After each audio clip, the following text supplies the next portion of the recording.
At Greenland's far northwestern edge, radar looks across the Arctic from one of the most strategically important military sites on Earth. It watches the sky for missiles, tracks objects moving through space, and supports satellites circling above the pole. Thousands of kilometers to the south, governments discuss new airports, critical minerals, shipping routes, defense agreements, and the political future of the island itself. Near Ilulissat, meanwhile, a glacier pushes another wall of ancient ice into the sea. These events appear to belong to different worlds. One is military, one is economic, one is environmental. But in Greenland, they are part of the same story. The ice is retreating, and as it retreats, the world is moving closer. Longer open water seasons are attracting more ships. Rock once ignored by global markets is being studied for minerals used in energy systems, electronics, and defense technology. The shortest routes between parts of North America and Eurasia cross the northern sky. Washington sees a shield for the continent. Copenhagen sees the foundation of the kingdom's Arctic influence. Europe sees potential access to critical raw materials. Russia's military presence shapes every security calculation. China has searched for a role in Arctic research, infrastructure, and trade. At the center of these ambitions is a country of only about 57,000 people, spread across a coastline longer than the circumference of Earth. There are no roads connecting its towns.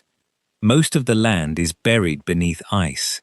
A journey between neighboring communities may require an aircraft, a helicopter, a boat, a dog sled, or days of waiting for the weather to change. To many outsiders, Greenland appears to be open space on a strategic map, a place for bases, mines, scientific stations, and future routes. That illusion has followed the island for centuries. Greenland was never empty. Long before foreign governments measured its military value, people here learned to read snow, currents, wind, animals, darkness, and sea ice with extraordinary precision. Greenland became home to Arctic cultures, Norse farmers, Inuit hunters, missionaries, fishermen, miners, scientists, soldiers, artists, and families who built lives along a coast where nature allows no careless decisions. Today, Greenland has its own flag, parliament, government, official language, and a legally recognized right to determine its future. It remains within the Kingdom of Denmark, while the United States maintains a crucial military presence on its territory. Its economy still depends heavily on fishing and financial support from Denmark, even as many Greenlanders look toward greater independence. This makes Greenland more than the world's largest island. It is a test of power in the 21st century, where the larger nations can seek security, resources, and access without treating an indigenous homeland as property, whether development can create freedom rather than a new form of dependence, and whether a small population can negotiate with giants while remaining the author of its own future. The question is no longer simply why the world wants Greenland. The map already explains that. The real question is who will decide what Greenland becomes. To understand the struggle, begin with the land itself. Greenland covers roughly 2.2 million square kilometers. From north to south, it extends about 2,670 kilometers, while its coastline, cut by fjords, bays, islands, and peninsulas, stretches for more than 44,000 kilometers. Flat maps often make it look almost as large as Africa because lands near the poles are enlarged by common projections. Africa is actually more than 13 times larger. Yet Greenland remains vast enough to hold several major European countries together. Almost 80% of the island is covered by the Greenland Ice Sheet, not a temporary layer of winter snow, but a continent-sized body of ancient compressed ice. It spreads across roughly 1.7 million square kilometers and contains enough frozen water to raise global sea level by more than 7 meters if it disappeared completely. That will not happen suddenly, but the scale explains why changes here matter far beyond the Arctic. The ice hides valleys, mountains, canyons, and landscapes that have not seen daylight for extraordinary periods of time. In places, the weight has pressed the land below sea level. At the center of the ice sheet, the surface rises into a white plateau where distance becomes difficult to judge. There are no trees, buildings, or familiar objects to provide scale. Sky and ground meet in a horizon that appears almost perfectly smooth. Along the edges, the ice becomes restless. Glaciers flow through mountain channels toward the sea. Their surfaces fracture into fields of crevasses. Meltwater gathers in blue lakes, disappears into deep openings, and travels through hidden systems below. At the coast, towers of ice break away and become icebergs. Some remain trapped inside fjords for months. Others drift into the North Atlantic and slowly change shape under waves, wind, and sunlight. Near Ilulissat on the west coast, the Surmek-Kujalek Glacier feeds one of the most famous ice fjords on Earth. It is among the fastest and most active glaciers in the world. Enormous volumes of ice move through it every year, filling the fjord with floating blocks that can rise like white mountains above the water. From the town, the ice appears close enough to touch. Houses painted red, blue, yellow, and green stand on dark rock above Disco Bay. Fishing boats move between fragments of ice. In summer, the sun barely disappears. In winter, darkness and cold reshape the same view. Scientists have studied this region for generations because the movement of its glaciers reveals how ice sheets respond to warmer air and ocean water. Satellite measurements show that Greenland has been losing hundreds of billions of tons of ice in an average year across recent decades. The amount changes from one year to another, as snowfall, summer heat, and ocean conditions vary. But the long-term direction is unmistakable. Greenland is losing ice. Because this ice rests on land, much of the loss adds water to the ocean. The effect does not remain in the Arctic. It reaches coastlines from Bangladesh to Florida, from the Netherlands to small Pacific islands. Gravity, ocean circulation, and changes in Earth's crust mean the rise is not distributed evenly, but the principle is simple. What melts in Greenland does not stay in Greenland. This is why the island has become a global scientific laboratory. Researchers drill ice cores containing bubbles of ancient atmosphere, install weather stations in places where equipment must survive violent wind and months of darkness, and use aircraft and satellites to measure the height and mass of the ice sheet. Oceanographers study warm water entering fjords, while geologists examine newly exposed rock along the coast. Layer by layer, the ice records snowfall, dust, volcanic ash, chemical traces, and changes in the atmosphere. A core can reveal conditions from long before modern cities existed, making Greenland's frozen interior not only a landscape, but an archive of the planet. Yet the idea that melting ice will simply uncover a treasure chest is misleading.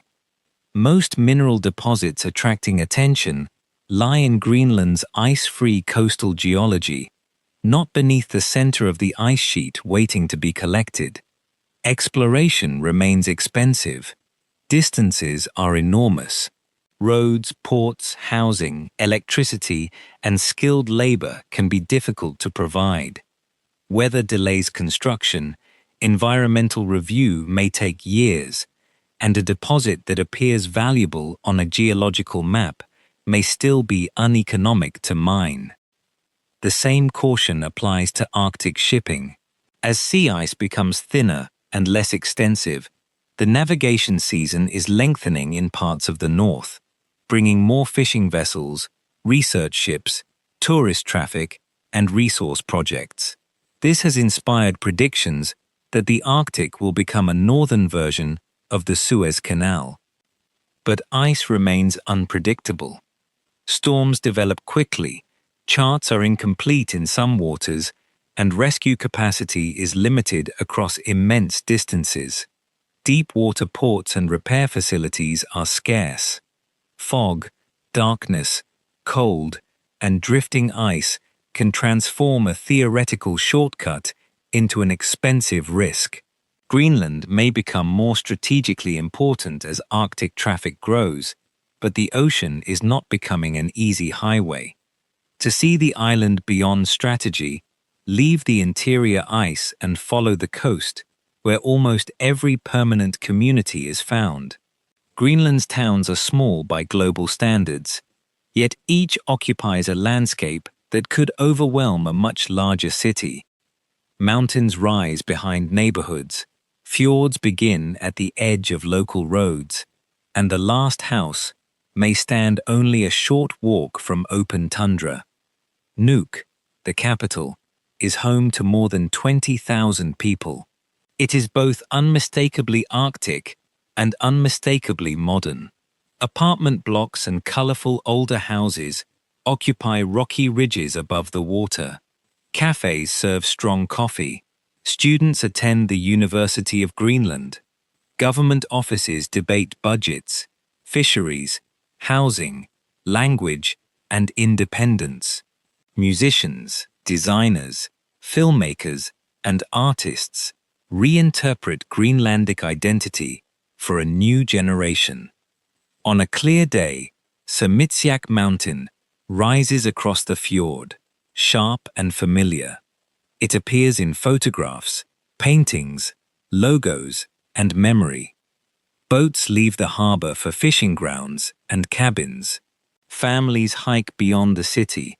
Phones connect Nuuk to the world, but the weather still decides whether aircraft can land and whether boats can travel safely.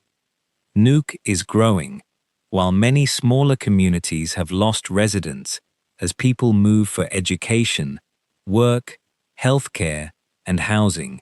The shift creates opportunity in the capital, but also pressure.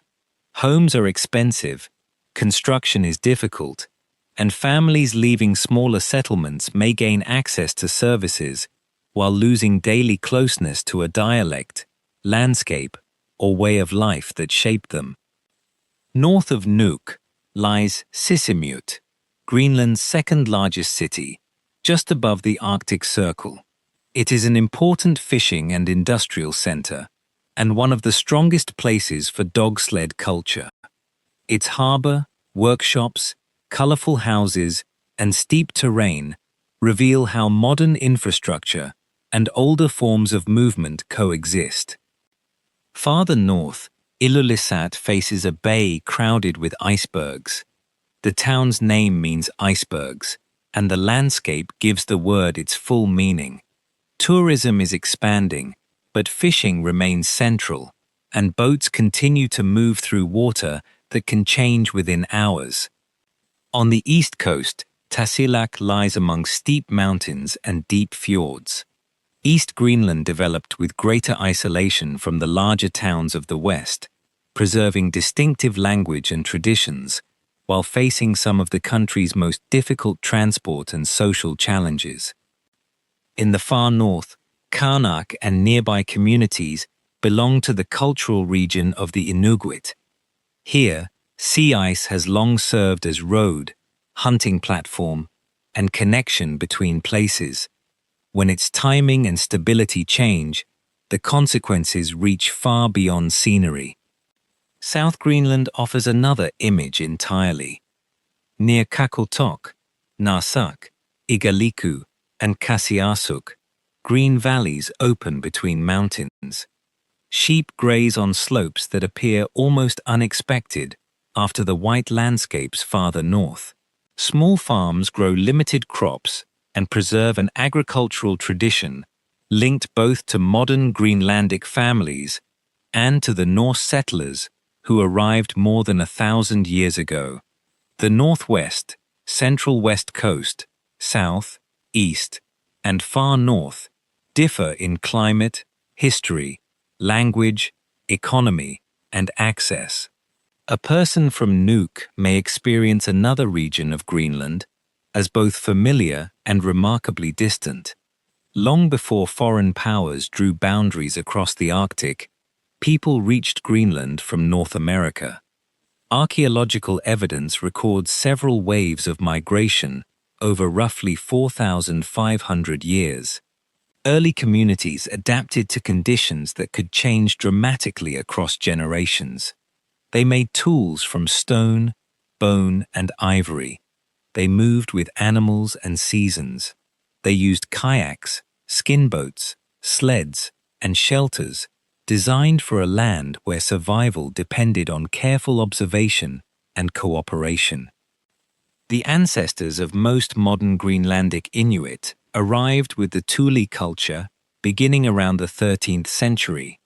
They brought technologies suited to hunting large marine animals, including sophisticated boats, harpoons, dog sleds, and social systems capable of supporting life across the high Arctic. Knowledge lived in place names, stories, routes, tools, gestures, and shared memory. A name could describe currents, animals, danger, shelter, or the shape of land, functioning as information carried across generations. That knowledge continues to evolve. Modern Greenlanders use engines, GPS, weather forecasts, radios, rifles for regulated hunting, and satellite communication, alongside inherited understanding of sea ice, animals, and local conditions. Technology does not erase Arctic knowledge. It becomes another layer within it. The kayak is one example. Its name entered many world languages from Greenlandic and related Inuit languages. Light, fast, and designed for Arctic hunting, it represented engineering shaped by cold water, balance, and the materials available. The dog sled carries a similar meaning. To visitors, it may look romantic, but for hunters and fishers, it can remain transportation, partnership, responsibility, and cultural continuity. To a visitor, a dog team can look romantic. To a hunter or fisher, it can be transportation, partnership, responsibility, and cultural continuity. Greenland protects the genetic character of its sled dogs by controlling movement between designated regions. The dogs are not simply tourist attractions, they belong to a working Arctic system. Food tells another story of adaptation. Fish, shrimp, halibut, cod, seal, whale, reindeer, muskox, lamb, berries, and imported ingredients all appear in modern Greenlandic life. Some foods are linked to regulated subsistence hunting. Others arrive by ship or aircraft. In remote communities, cost and season can shape a meal as strongly as taste.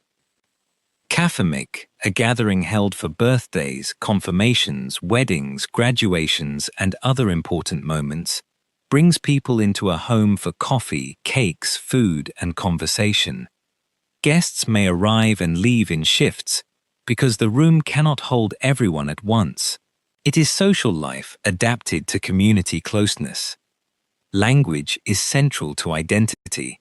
Kalaallisut is the official language and is spoken across much of the West, while Tunumisut in the East and Inuktun in the far north carry their own histories and perspectives.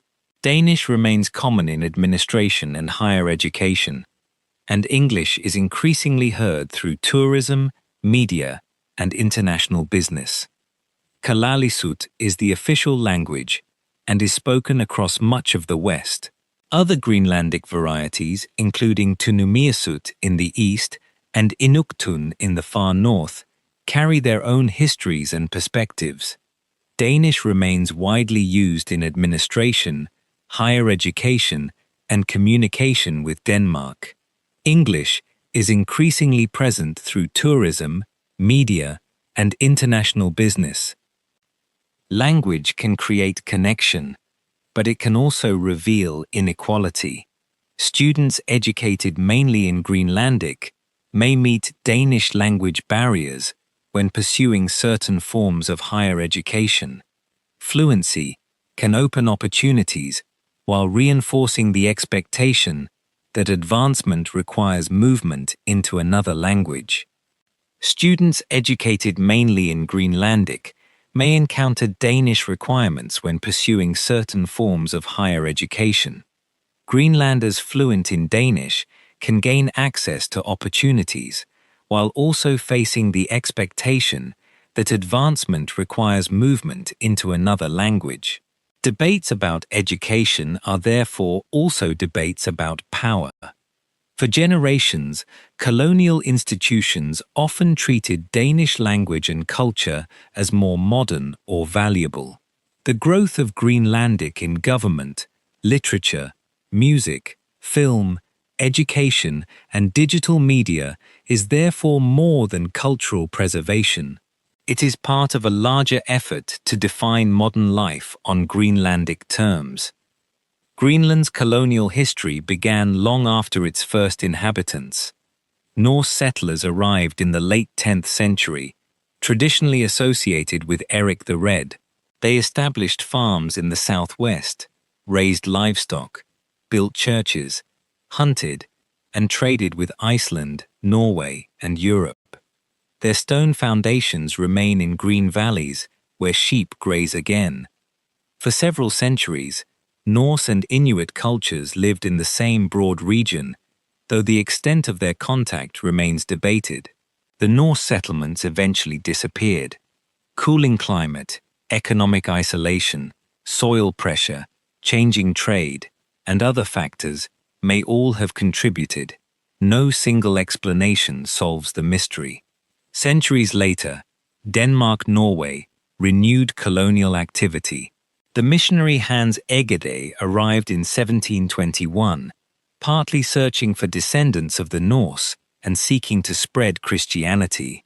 The colonial system that followed reorganized trade, religion, administration, and settlement life. The Danish authorities established a trade monopoly.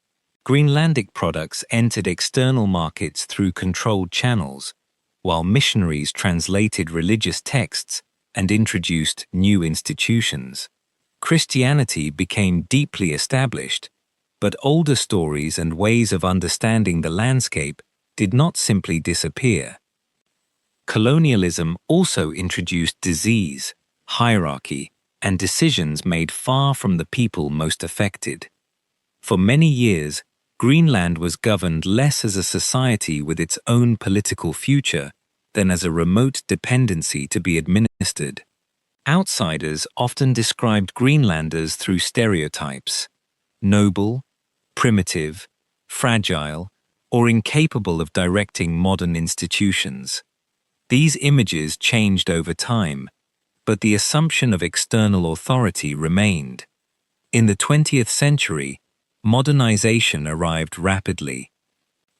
After the Second World War, Denmark pursued rapid modernization through new housing, schools, hospitals, harbors, processing plants, and policies that concentrated people in larger towns where services and jobs could be provided more efficiently. Material conditions improved, but the speed and structure of change caused lasting damage. Families moved into unfamiliar housing, communities lost population, and Danish professionals often held greater authority and better opportunities. Children could be separated from language and family networks through educational policies, while development was sometimes presented as a choice between becoming modern and remaining Greenlandic. Families moved into unfamiliar housing. Communities lost population. Danish professionals often held greater authority and received better opportunities. Children could be separated from language and family networks through educational policies. Decisions presented as modernization sometimes treated Greenlandic culture as an obstacle rather than a foundation. The abandoned coal mining town of Kalasat became one of the strongest symbols of this period. When authorities decided the mine was no longer viable, residents were relocated in the early 1970s. Homes and community ties could not simply be transferred, and Kalasat became a powerful memory of decisions imposed from above. Farther north, the history of Pituffik carries another wound. Farther north, the United States expanded a major air base during the Cold War. Inuit families living near Pituffik were relocated, disrupting access to ancestral hunting areas and beginning a long dispute over rights, recognition, and compensation. The installation remains, now officially called Pituffik Space Base, using the Greenlandic place name. Its systems support missile warning, space surveillance, satellite operations, scientific research, and Arctic logistics. For Washington, Pituffik offers an extraordinary northern vantage point. For many Greenlanders, it also recalls a history in which foreign powers used the island's geography while local people carried the consequences. For many Greenlanders, it is also evidence that foreign powers have long used the island's geography while local people carried the consequences. The shortest routes between North America and Eurasia pass across the Arctic.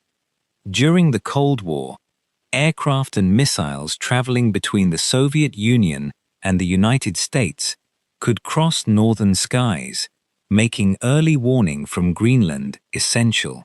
Today, long-range missiles, submarines, satellites, and renewed military activity keep the same geography relevant. Greenland stands between the Arctic Ocean and the North Atlantic. Canada and the approaches to North America lie to the west.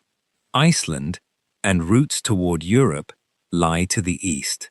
Farther south, the maritime passages between Greenland, Iceland, and the United Kingdom form part of a strategic gateway connecting Arctic waters to the wider Atlantic.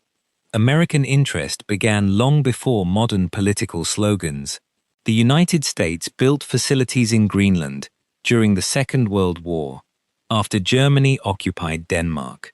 It later explored long-term arrangements, including the possibility of purchasing the island, and in 1951 signed a defense agreement with Denmark that became the framework for an enduring American military presence. The wider base network later contracted as technology changed, but Pituffik remained because its location continued to provide unique value. Russia has the Arctic's longest coastline and has invested heavily in northern military infrastructure.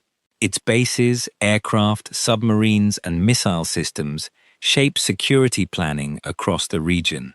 Greenland does not face Russia across a narrow border, yet it sits inside the system through which North America and Europe monitor the Arctic.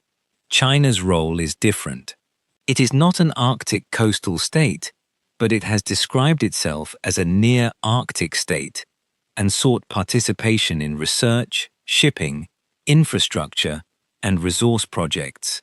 Chinese companies have shown interest in Greenlandic minerals and construction opportunities, raising concern in Copenhagen and Washington when proposed investments touch airports or strategically sensitive resources.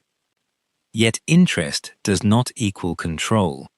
Many proposals have not advanced, and Greenlandic regulation, Danish security concerns, difficult economics, and local politics all limit what is possible. China is part of the strategic conversation, but Greenland is not simply becoming a Chinese outpost. The European Union sees another opportunity. Greenland left the European Economic Community in 1985 after a referendum shaped largely by disputes over fisheries, but it remains associated with the European Union through special arrangements. Cooperation now includes education, energy, development, and sustainable raw material value chains. Rare earth elements and other critical minerals are used in electric vehicles, wind turbines, electronics, communications equipment, defense systems, and advanced manufacturing. Because Europe depends heavily on outside suppliers for many of them, Greenland's geology appears strategically valuable. A future mine could create jobs, tax revenue, infrastructure, and exports, helping Greenland reduce its dependence on fisheries and Denmark's block grant. But the central questions are not geological, they are political and environmental. Who owns the project? Where profits go? How many jobs remain locally? What happens to waste? Whether fishing grounds or farms face risk? And what remains when the mine closes?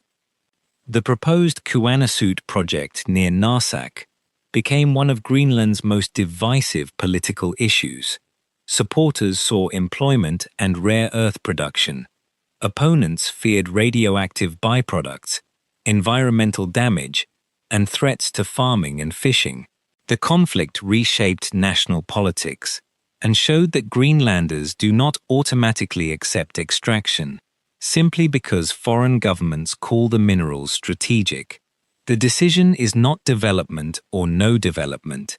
It is what kind of development, controlled by whom, under what risks, and for whose future. Fishing remains the economic foundation. Greenland's exports are dominated by fish, shellfish, and related products, especially shrimp and Greenland halibut, while cod and other species also contribute. The industry supports vessels, processing plants, harbors, transport, shops, and public revenue. In many settlements, smaller-scale fishing and hunting remain inseparable from household life.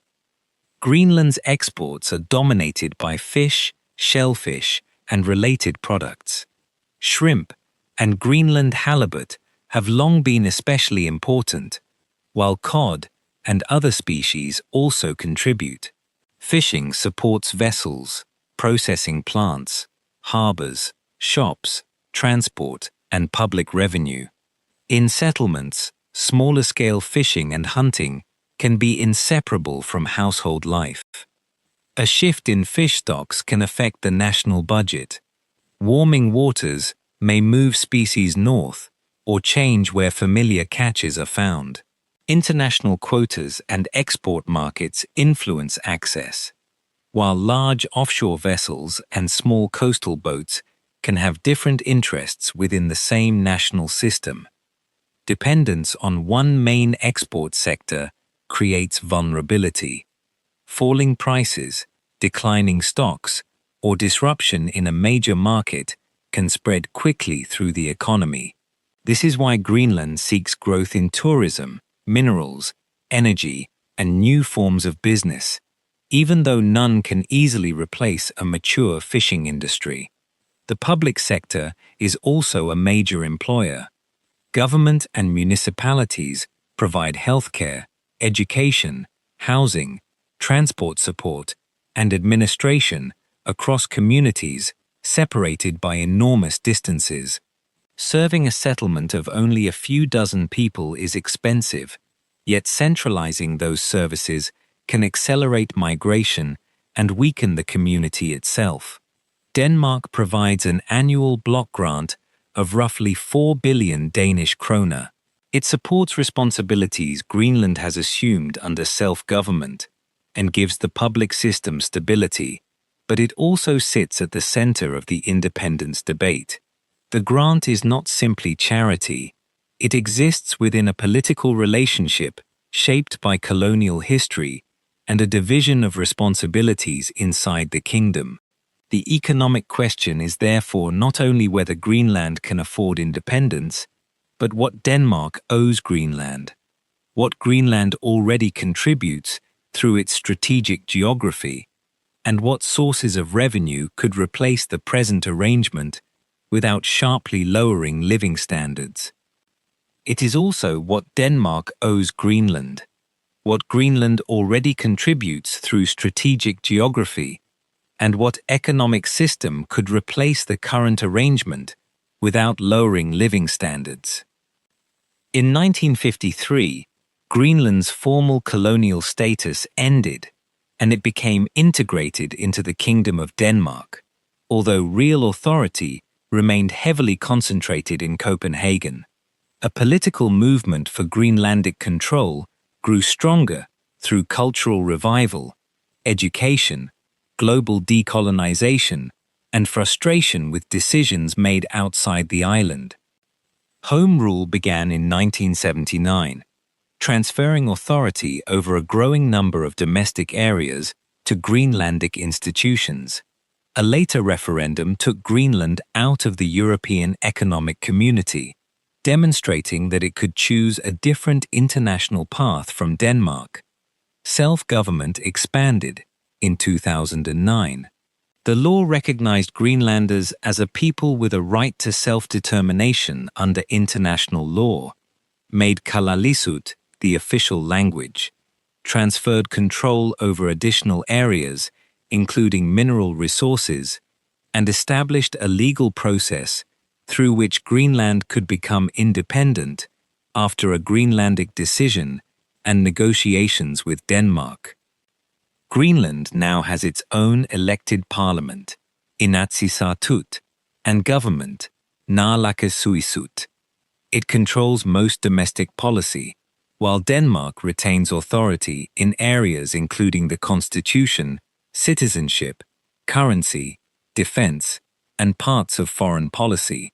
In practice, decisions affecting Greenland increasingly require Greenlandic participation, because discussing the island over the heads of its government is no longer politically sustainable. When foreign leaders speak only to Copenhagen about Greenland, many Greenlanders hear an old pattern: powerful outsiders discussing their land as though local consent were secondary. When Denmark carries responsibility for defense but fails to provide enough surveillance, rescue capacity, or infrastructure, Greenlanders ask whether the relationship truly treats them as equal partners. Independence remains a central long-term goal across much of Greenlandic politics. The deepest disagreement concerns timing, preparation, economics, and the relationships a future state should maintain with Denmark, the United States, Europe, and its Arctic neighbors. Some argue that independence should wait until education, housing, healthcare, administration, and a more diversified economy are stronger. Others warn that waiting for perfect conditions can become a permanent excuse. Both positions confront the same tension. Political freedom without economic resilience can create new dependence, while development without political control can reproduce the old one. Foreign interest therefore produces mixed reactions.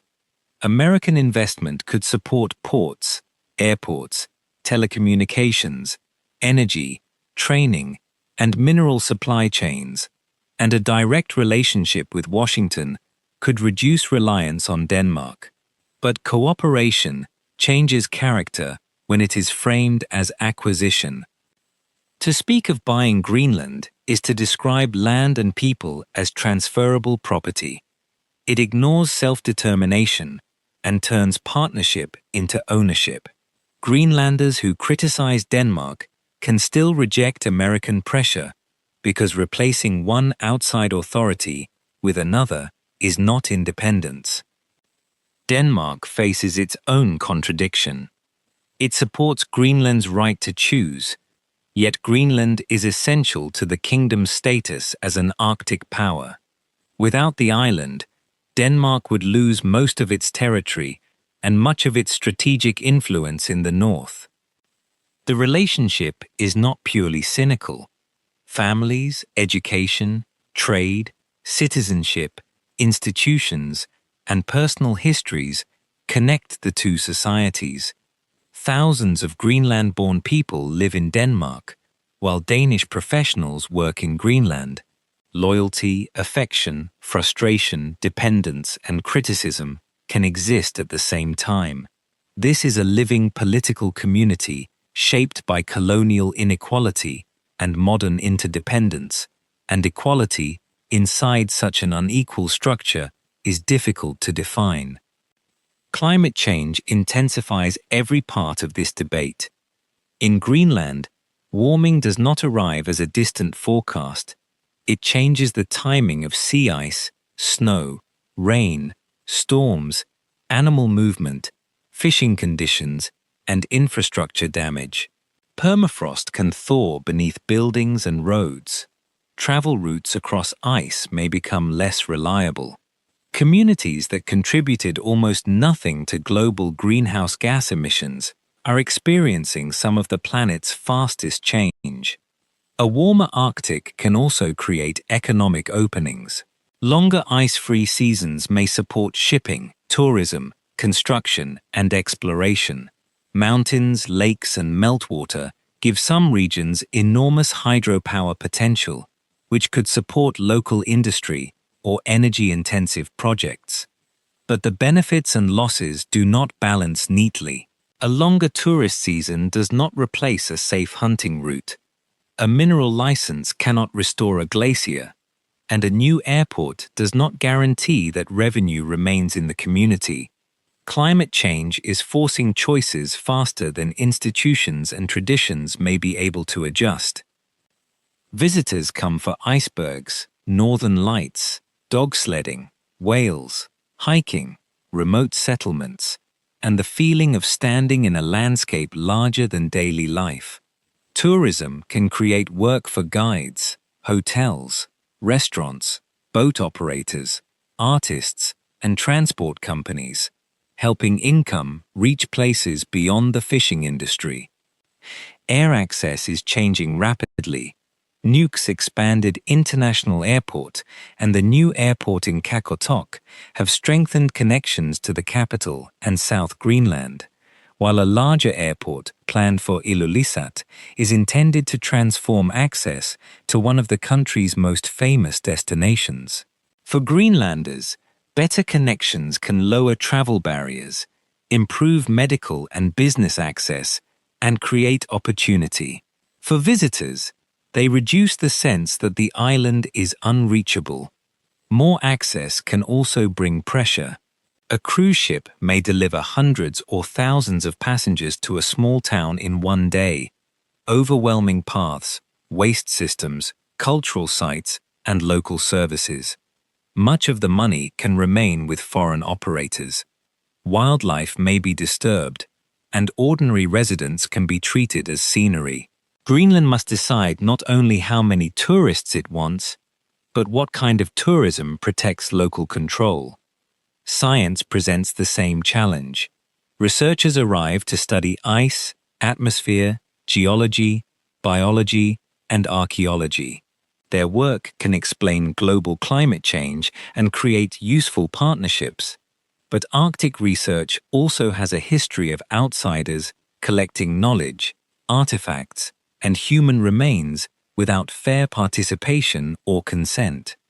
Modern projects increasingly emphasize collaboration, local expertise, and returning results to communities. A Greenlander who has traveled the same fjord for decades may notice changes a short field season cannot reveal. Indigenous knowledge and scientific instruments answer different questions and can strengthen each other when neither is automatically treated as superior. Remote geography creates practical challenges that rarely appear on strategic maps. Greenland has local roads, airports, helipads, harbors, and coastal shipping, but no road network connecting its towns. A medical appointment may require a flight. A student may leave home for education. Building materials may arrive only during a limited shipping season, and a broken machine can wait weeks for a replacement part. Weather still has authority. Aircraft cannot always land, ships cannot always sail, and search and rescue operations must cover distances that would challenge much larger countries. This is why infrastructure carries emotional weight. A runway is not only concrete, it can decide whether a town gains visitors, loses transit traffic, receives faster medical access, or becomes more connected to the rest of the country. A harbor can strengthen fisheries. Better internet can expand education and remote work. Reliable energy can reduce dependence on imported fuel. Every project, however, returns to the same question: who pays and under what terms? Greenland's small population must finance infrastructure across an immense territory. Foreign capital can help, but arrives with interests. Danish funding can accelerate development, but reinforce political dependence. Mining may create revenue and environmental risk at the same time. Tourism may create jobs, while changing the culture and landscape that visitors came to experience. The global power struggle around Greenland is often described through flags: American, Danish, European, Russian, and Chinese. The deeper struggle, however, is between different ways of imagining the island. One vision sees a military platform where radar can look over the pole, satellites can be controlled, aircraft can operate, and the Atlantic approaches can be monitored. Another sees a storehouse of rare earth elements: zinc, graphite, iron ore, gold, gemstones, uranium, and other resources. A third sees a climate warning, with melting ice translated into projections of sea level rise. A fourth sees a tourist frontier, marketed as one of the last untouched places on Earth. From this perspective, Greenland is valuable because radar can look over the pole, aircraft can operate from northern bases, satellites can be tracked, and the Atlantic approaches can be monitored. Here, mountains become lists of rare earth elements: zinc, graphite, iron ore, gold, gemstones, uranium, and other materials. Ice retreat appears as access. Ports and airfields become industrial infrastructure. In this vision, Greenland is a giant thermometer for the planet, its melting ice translated into graphs of sea level rise. The island becomes the last untouched place, a destination for those able to pay for remoteness. Each vision contains part of the truth.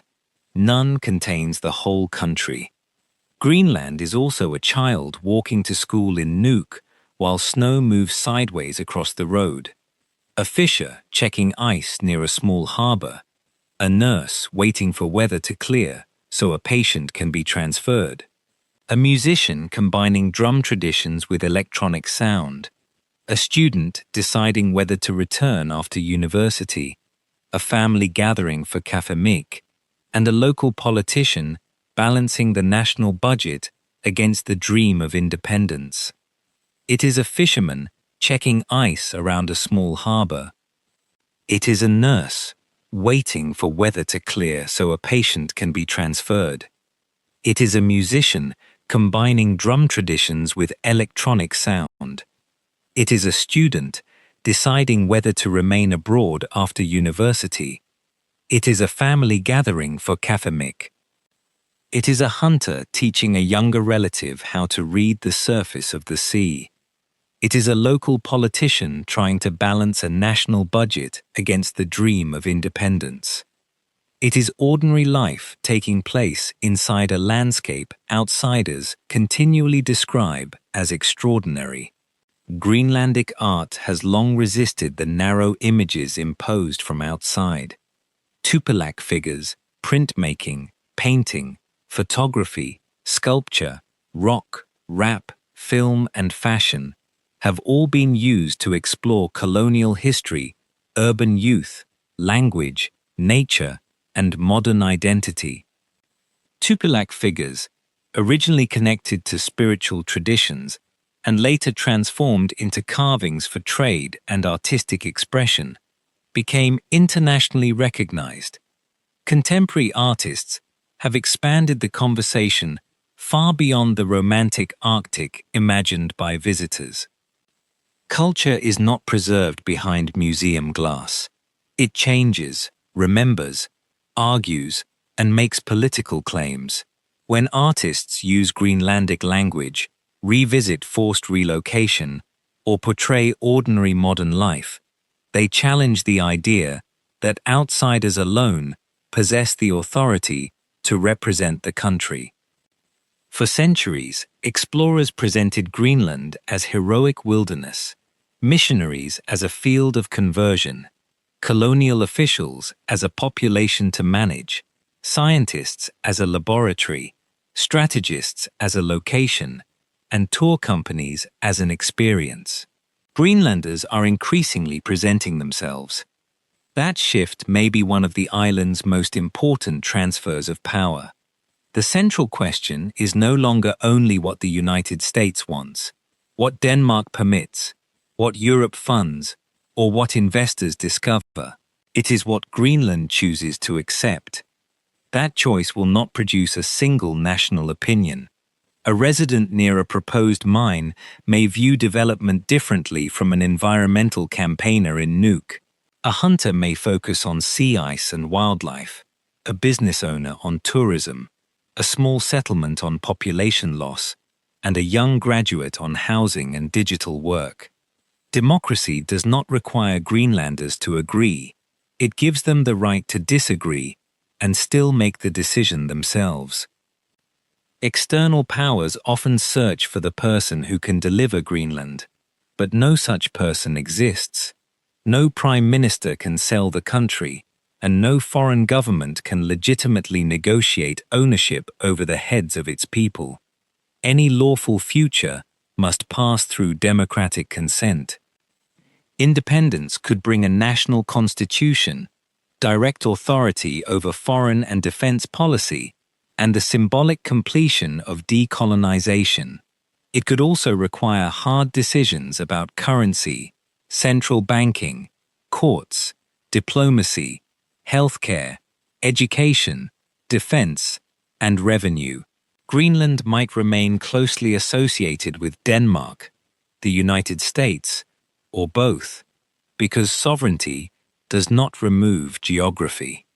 The central issue is therefore not whether Greenland will remain connected to powerful countries. It will. The issue is whether those connections are freely chosen and negotiated from a position of dignity. A future Greenland could maintain a defense agreement with the United States while refusing American ownership, preserve cultural and family ties with Denmark while ending constitutional dependence, cooperate with Europe on minerals while rejecting unsafe projects, and trade with several partners without becoming controlled by any one of them. Such a strategy would demand exceptional political skill, but it would reflect something Greenlanders have practiced for generations: balancing sea and land, movement and patience, inherited knowledge and new technology, local community and distant markets, outside assistance and the protection of autonomy. The island's geography rewards neither isolation nor surrender. A glacier can appear motionless while pressure builds inside it. Then a fracture becomes visible, and a section that seemed permanent breaks away. Greenlandic politics has also changed through forces that accumulated over generations: language revival, education, cultural confidence, self-government, and memories of decisions made elsewhere. When outsiders again spoke of controlling the island, the response from Nuuk revealed how far public expectations had moved. Greenland now expects to speak for itself. That does not make its future secure. Climate change is accelerating. The economy remains narrow. Housing is scarce, small communities are losing residents, and skilled workers are needed across healthcare, education, construction, administration, and business. Young people may leave to study and not return. Foreign attention can raise prices, import workers without transferring skills, divide communities with promises of wealth, and pressure leaders to choose sides. The greatest danger may not be a dramatic takeover. It may be a series of ordinary agreements that each appear useful, but together leave Greenlanders with less control than they expected. That is why transparent contracts, strong environmental rules, education, local ownership, independent journalism, and the ability to refuse a project are not secondary details. They are the machinery of sovereignty. Greenland's minerals may be valuable, but its strongest resource is political legitimacy. Projects that ignore it will face resistance. Partnerships that respect it may endure. The island will become more connected to global systems of security, trade, science, tourism, and climate policy. But attention does not create entitlement. Imagine approaching Greenland from the air in summer. Clouds separate, and the coast appears below. Dark mountains rising from deep water, snow remaining in high valleys, and icebergs drifting beyond a town that seems impossibly small against the fjord. No highway continues into the interior. Beyond the last houses, the land gives way to rock, tundra, and the white expanse of the ice sheet. From above, the country can look silent.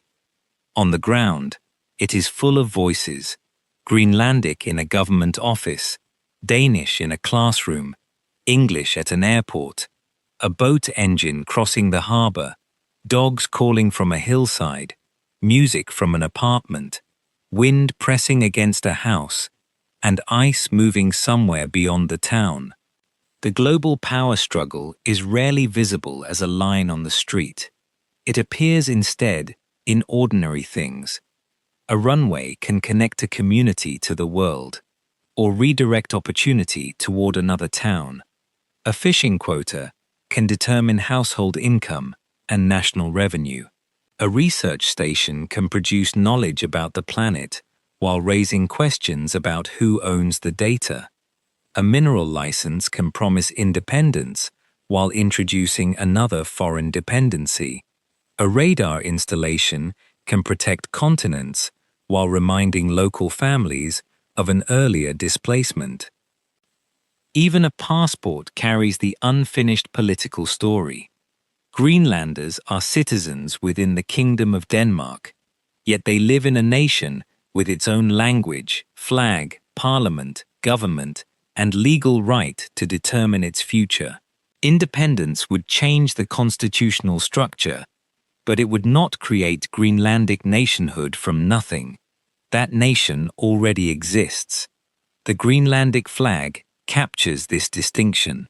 A red and white circle lies across a red and white field, often read as the sun and its reflection, or as ice and ocean.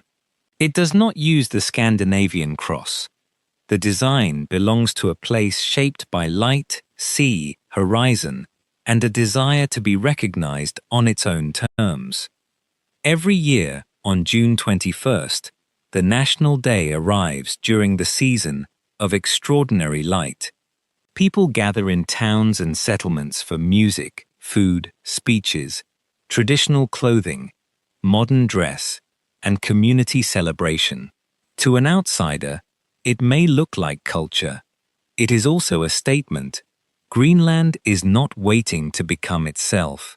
The decisions ahead will be measured not only in election cycles, but in generations. Will a mine continue to benefit the country after the ore is gone? Will tourism preserve the landscapes and communities it depends on? Will foreign investment train local workers or merely import them? Will children be able to build a future without leaving permanently? Will Greenlandic remain strong in law, science, technology, and higher education? Will defense agreements recognize Greenland as a decision maker rather than merely a location? These are not side questions to the geopolitical struggle. They are the struggle. Major powers think in bases, routes, minerals, markets, and maps. Greenland must think about what remains when the aircraft depart, the commodity price falls, the government changes, or the ice has retreated farther up the fjord. A port can shape trade for decades. A school policy can decide which language carries authority. A defense agreement can define relationships for generations. Sovereignty is built through these details long before it is declared in a ceremony. At Ilulissat, the glacier continues its slow movement toward the sea. A section breaks away with a sound like distant thunder. The new iceberg turns, exposing blue ice, compressed under pressure and time, then settles among thousands of others inside the fjord. The scene appears timeless, but almost everything around it is changing. The glacier has retreated. The ocean is warming. More visitors are arriving. Airports are drawing Greenland closer to international routes. Governments thousands of kilometers away can make statements that reach local phones within seconds. Yet people still read the water, boats still leave the harbor, families still gather. The island still demands patience from anyone who believes it can be understood through a single headline. Greenland is not becoming important because powerful nations have suddenly noticed it. It has always been important to the people who live there, to the cultures shaped along its coast, to the security of the North Atlantic, and to the climate system of the planet. What is changing is the world's ability to ignore it. The ice that once created distance is now creating attention. Its loss opens possibilities while threatening coastlines. The geology that promises wealth creates environmental conflict. The military position that attracts protection also recalls displacement. The relationship with Denmark supports public services while limiting full control. The interest of the United States can bring investment and security, yet becomes pressure when expressed through ownership. Every promise contains a risk. Every risk demands a choice. And every outside power eventually reaches the same boundary. Greenland's future cannot be separated from Greenlanders. The island may become more important to American defense, more valuable to European industry, more visible in competition with Russia, and more attractive to scientists, tourists, and investors. None of those roles defines the country completely. Greenland is not the northern edge of someone else's map. It is the center of its own. That may be the true significance of this vast island. It is becoming a test of whether the modern world can approach a strategically valuable indigenous homeland without repeating the habits of empire. Whether nations can cooperate without claiming ownership. Whether climate science can serve the people living beside the ice. And whether resource development can create freedom rather than another form of dependence. The answer will not be written in Washington, Copenhagen, Brussels, Moscow, or Beijing alone. It will be written in Nuuk, Ilulissat, Sisimiut, Tasiilaq, Qaqortoq, Qaanaaq, and the settlements along the coast. It will be debated in Parliament, discussed in homes, carried on fishing boats, taught in classrooms, and spoken in Greenlandic. As the ice continues its long movement toward the ocean, the rest of the world will be forced to listen. Because Greenland is melting, Greenland is rising, and the struggle over the island will ultimately be decided not by the powers that want access to it, but by the people determining what power, partnership, and independence should mean on their own